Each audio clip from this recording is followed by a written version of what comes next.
Hi friends, ಇವತ್ತು ನಾನು ನಮ್ಮ ದೊಡ್ಡಮ್ಮ ತೋಟಕ್ಕೆ ಹೊರಟ್ವಿ. ನಮ್ಮ ದೊಡ್ಡಮ್ಮ ಸಪ್ರೆ ಹಾಕೋಕ್ಕೆ ಸ್ವಲ್ಪ ತೆಂಗಿನ ಗರಿ ಕೂಡಿ ಹಾಕ್ತೀನಿ ಅಂತೇಳಿ ಬಂದರು ನಮ್ಮ ಅಕ್ಕವ್ರ ತೋಟದಲ್ಲಿ. ನಮ್ಮ ಅಕ್ಕರದ್ದು ಸ್ವಲ್ಪ ಎಲೆ ಕೊಯ್ಲೆ ಇತ್ತು, ಎಲೆ ಕೊಯ್ತಾ ಇದ್ದರು. ಇಬ್ಬರು ಹೆಣ್ಮಕ್ಳು ಇಬ್ಬರು ಗಂಡು ಮಕ್ಕಳು ಬಂದಿದ್ದರು ಪೆಂಡಿ ಕಟ್ಟೋಕ್ಕೆ. ಎಲೆ ಕೊಯ್ಯೋರು ಅವ್ರು ಬೇರೆ ಕೂಲಿಯರು, ಇವ್ರು ಪೆಂಡಿ ಕಟ್ಟೋರು ಬೇರೆಯವರು. ಹಂಗೆ ಎಲೆ ಕೊಯ್ಯೋದು ಮುಗಿಸಿ ಬಳ್ಳಿ ಇಳಿಸ್ಬೇಕಂತೇಳಿ ನಮ್ಮ ಮಾಮ ಕೂಲರ್ನಿಟ್ಟು ಎಲ್ಲ ಅದಿಗುಣಿ ತೋಡಿಸ್ತಾ ಇದ್ದ. ನಮ್ಮ ಅತ್ತೆ ಎಲ್ಲ ಡ್ರಿಪ್ ವೈರೆಲ್ಲ ಎಳ್ದಾಕ್ತಾಯಿದ್ರು, ಎಲ್ಲ ಅದಿಗುಣಿ ತೋಡಿದ್ರು.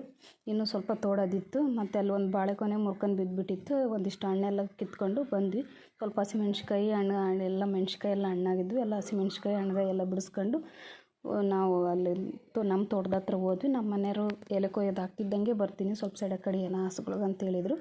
ಅವ್ರು ಸೆರೆ ಕಡಿತಾಯಿದ್ರು. ನಾನೆಲ್ಲ ಕೂಡಿಟ್ಬಿಟ್ಟು ಸ್ವಲ್ಪ ಕಟ್ಟಿಗೆ ಎಲ್ಲ ಬಿದ್ದಿರೋವೆಲ್ಲ ತೆಗೆದು ಹೊರಗಡೆ ಹಾಕಿದೆ. ನಮ್ಮ ಮನೆಯವರೆಲ್ಲ ಸೊಪ್ಪೆಲ್ಲ ಕಡ್ದಿರೋದು ನಾನು ಕುಡುಕಿದ್ನಲ್ವ, ಎಲ್ಲ ಹೊರೆ ಕಟ್ಟಿದ್ರು.